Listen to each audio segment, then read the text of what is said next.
Čo zvyknete hľadať v tme? No samozrejme, zhasne sa svetlo, tak ten partner tam bol. Toho ale vieme nájsť veľmi rýchlo. Hej? Toho vieme nájsť veľmi rýchlo. Ale v tme zvykneme hľadať lásku. No. Niekedy utekáš radšej. No tak ty si mohla zdrhnúť, to je pravda. Ale nevyhlási sa tomu Zuzka. Bolo zhasnuté a Lukáš prišiel a povedal: milujem ťa.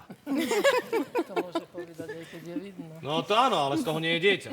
Keď je svetlo, hej? No nemôže, tak z toho počas svetla, to je ťažké. Však sa pozri na Lukáša. Lukáš sa nevyzleče, keď je zažnuté. Ale mám chalana, tak to bolo po svetle. Čože? Mám chalana, to bolo po svetle.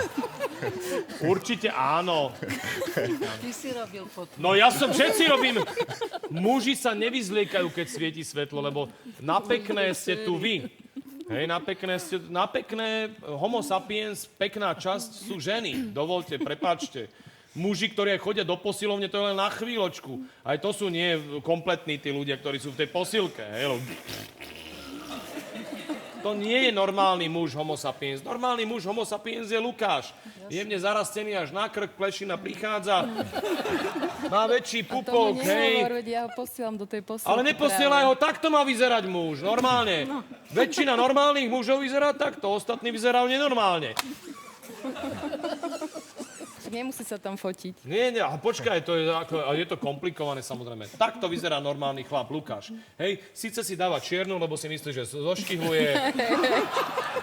Ale my sme ho odhalili, že je normálny.